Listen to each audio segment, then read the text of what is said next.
Yes, perfect. Right, thanks, Jens. I'll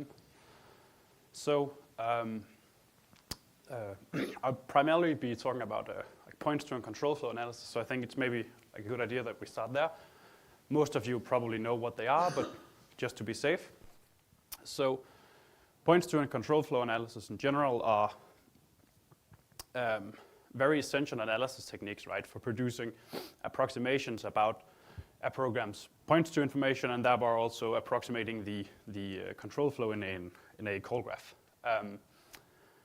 And it is a prerequisite for many other client analysis. So of course this is something that we want to do, and we want to do it well, because a client analysis might directly, or it will in fact directly rely on the call graph, and thereby a more precise call graph will also give a better client analysis result, right? So we want high accuracy, and obviously we also want high scalability as well, right? So graphically, ideally we would like to take these two circles and completely overlap them, right?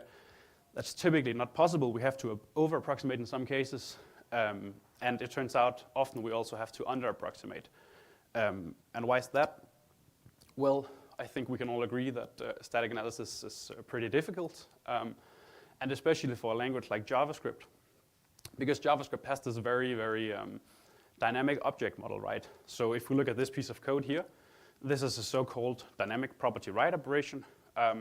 We can think of it as a read or a field write operation, but where the field that we are writing to is computed dynamically. And so this is really difficult to reason about statically, right? Because we have no way of actually knowing which field that we are writing to. And so there are sort of like two obvious approaches to how do we tackle this. Well, we can try and be conservative and over-approximate all the possible values, right? That's sound, but it's highly imprecise and probably won't scale very well, because we get a lot of spurious data flow around the data flow graph, right? So another approach, which is the one that I assume that we're taking in this talk, and is what scalable analyzers do for JavaScript at least, is, okay, we can simply ignore these dynamic property write and equivalently the dynamic property read operations. That's of course unsound, because now we are missing some of these actual call edges because we're never modeling them, but at least it's scalable, right? We can actually get a result out of the analysis. Now, recent work has shown that the majority of unsoundness for JavaScript, or for scalable JavaScript analysis at least, arises due to these dynamic property accesses. And so the question that we try to tackle in this paper is whether or not it's possible to actually model them without sacrificing the precision and without sacrificing the scalability of the analysis. And we use some building on some other previous work, which is this work on determinacy. So it's been shown that variables and expressions that are used in dynamic property accesses for library initialization code, they are often determinate. And what it means for a variable or an expression to be determinate is essentially that it evaluates to the same value at each possible concrete execution, maybe possibly with respect to some calling context. But the main point to take away here is that a single dynamic execution suffices to reveal these determinate values, and in that case, they'll be the same forever, at least until the program changes. So a single dynamic execution gives us this information, and then we can use that in the static analysis. So for instance, for some particular calling context here in this example, we might have that method evaluates to get, and the object app is always the object from line 2, and the value that we're writing is always the function from line 5, right? Right, and this leads sort of like to our contribution, which is this two-phase algorithm, where phase 1 is a dynamic analysis that we call approximate interpretation, and the second phase is then an extended static analysis that uses the output of approximate interpretation as input, and this output, we call this determinacy hints, not determinacy facts, as what's been done in the literature before. And it consists of these read hints, HR, and write hints, HW. And if we look at this phase, approximate interpretation phase, the general idea is that we let the dynamic phase of the algorithm deal with the dynamic language constructs, right? So it's very difficult statically to reason about dynamic property accesses, but it's very easy dynamically because we can simply just observe what's going on and then that exactly gives us the answers, right? So this phase generates these determinacy hints and they look something like this, the sets at least, where HR maps locations of dynamic property read operations, into what possible values were read. And similarly, the write hints have the abstract allocation sites of the base object and the field involved, so that's the string, and then the value being written. As I've mentioned, like the key idea is that a single execution suffices to reveal these values, right? So this is simply what this algorithm does. It just executes the program code, and then it observes whenever we see an object construction, we collect the allocation site, we collect the location where this happened, and when we see these dynamic property accesses, we collect these determinacy hints. And this is something that could look like this, that the dynamic read operation at line 42, it resulted in the object that was initially allocated at line 12, or whatever. So this is like how these hints might look if you would write them out in text. Now, you might think, I said we just execute the code, right? How does one just execute code? Do we require any test cases to run? And the answer is no. This algorithm is completely automatic. So it needs no input other than the program you want to analyze, of course. And so to execute the top-level code for JavaScript, this is very easy. You can simply just require the module, and by requiring the module, you automatically get the top-level code executed. But of course, there are probably many functions in the program that are not just directly executed from the top-level code. And so to deal with this, we use a variant of forced execution to explore these functions. So this allows us to explore functions that would otherwise have been very difficult to reach because we would have needed some input that could actually exercise them. But now if we've seen the function definition, we simply queue it up and then force execute it. And this is also where the name Approximate comes in, because now we have to approximate actual executions, right? Because a function might require some arguments, and of course we can't provide sensible values for all possible real executions, so we have to deal with this in some way, and similar for side effects, like we have to ignore those. So this is why we call it Approximate. A key design choice is that we only force execute each function once. The basic idea is that this is very fast, right? If you're only doing something for a function once, then it's linear in the amount of functions. And it's sufficient for these determinate values anyway, right? Because no matter which input you provide, or no matter the free variables in the function, a single execution for determinate values will give the same result anyway. And now I think it might be worth mentioning that because this forced execution approximates behavior, this technique is inherently unsound, and this is why we call these hints for determinacy hints. Just a small example, all the code is not relevant for you to understand. I'll try and guide you through the interesting parts. So let's say we provide main.js as an entry module for approximate interpretation. We start out by executing the top-level code, right? So in particular, we will execute this require statement, which will require this express.js module and execute its top-level code. And similarly, then express.js will load these two modules. And when we are loading the application.js module, in particular, we will execute this code here, which performs at least a sequence of dynamic property write operations. And so we'll collect the hints that here we see the object from line 30 was written to, so that's this app object, and the property might be get, for instance, and the value that we wrote was this object from line 32, which is a function, and I say object because in JavaScript, functions are also objects. The top-level execution continues. We call this function express here, which turns out to be the create application function. And while calling that, we call this mix-in code here. And now this piece of code looks very nasty. What it essentially does is it performs a sequence of dynamic property writes from the second, for all the properties in the second argument to identical properties on the first argument. But again, we simply model this by just generating the hints that, okay, now the object from line 12 was written to, the property was get, and listen, and the values were the functions from line 32 and 36.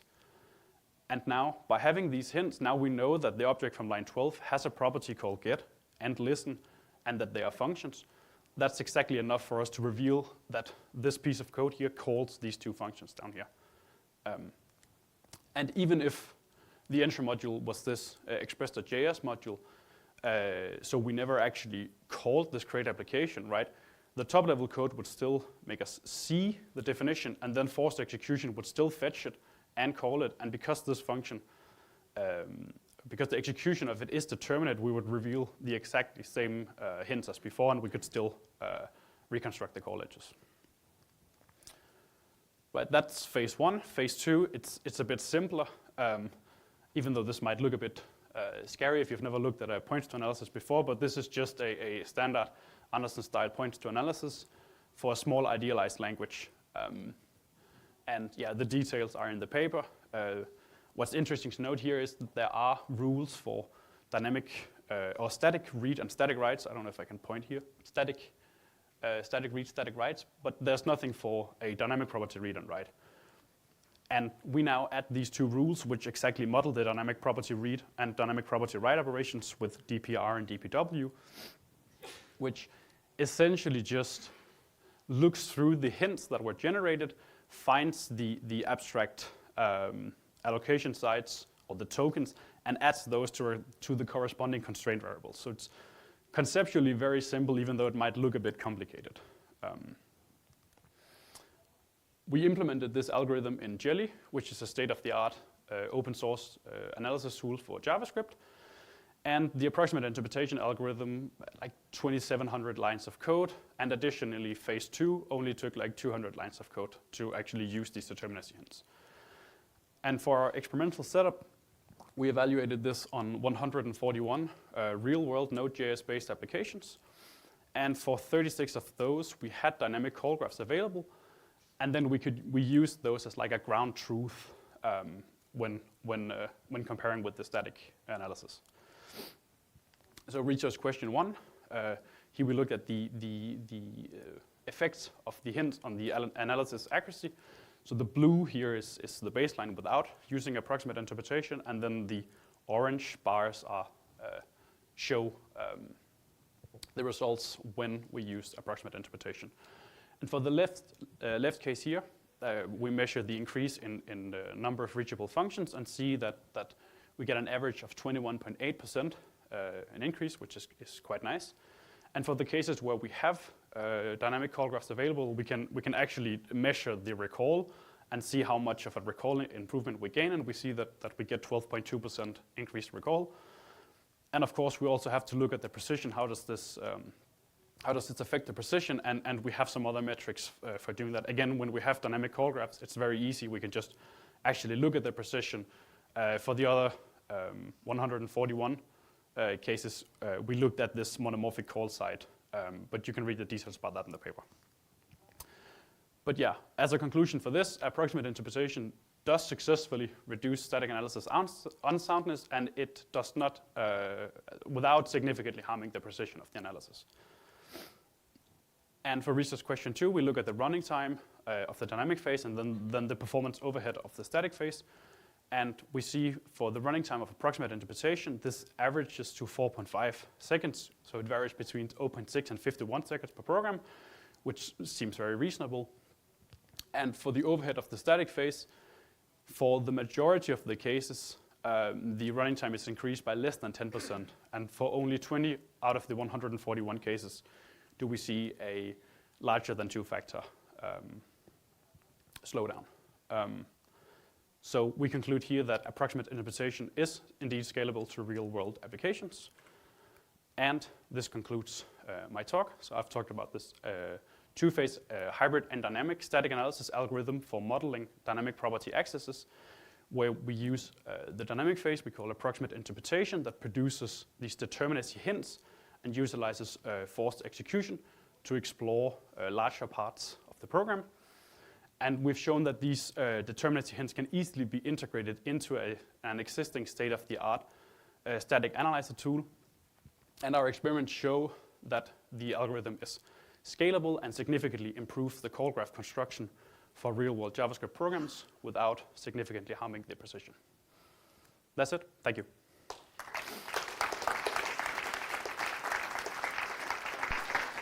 Questions? We have a microphone. Come on. Thanks for the talk. This is Manas Thakur from IIT Bombay. The question I have is, when you use the hints to perform some analysis and probably some transformations later, do you detect if the hints have gone wrong in future? No. So the dynamic analysis, as I mentioned, might produce. I don't know if I mentioned that, but as I mentioned that it was unsound, right? So it might produce hints that are not actually true, and this would lead to a loss of precision in the static analysis, right? Because you would add some spurious edges, because this hint would show something that was not true, so you would add a spurious edge. We don't do anything to try and detect whether or not this is the case, because that would be very difficult. Then we would have to actually see, well, what could the dynamic property read or write operation actually evaluate to, and then we'd be back at square one, basically.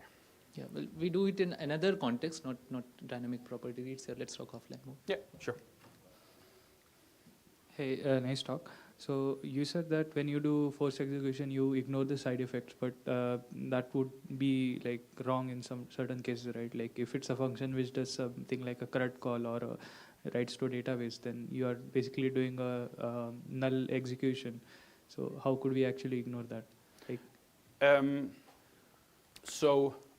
like we provide, when we do forced execution, we provide some arguments for the call that can sort of simulate, or not simulate actually what's going on, but you can have a function call to an argument, and the program doesn't crash basically.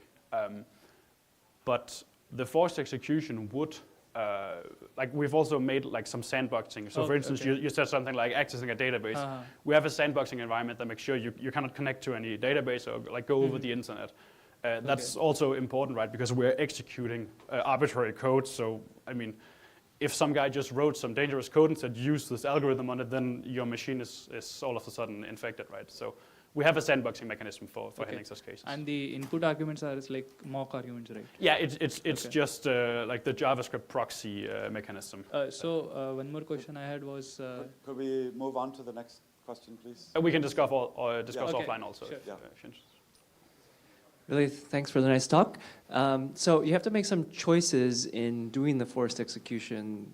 How can that? So to what degree can that affect, precision or whatever? I mean, yeah, you have to do a lot of choices. So first of all, like the order of when you force execute things could actually matter, because like one function might, two functions might use a global variable, and one function does something with it, and then another one does another thing with it, right? And so that might, like the order of execution might depend, or the result might depend on the order of execution. And similarly, for like to ensure that things are not running for an indefinite amount of time, we also have some options, such as like if the call stack gets too large, we immediately cut off the execution of this function, and we don't allow long-running code.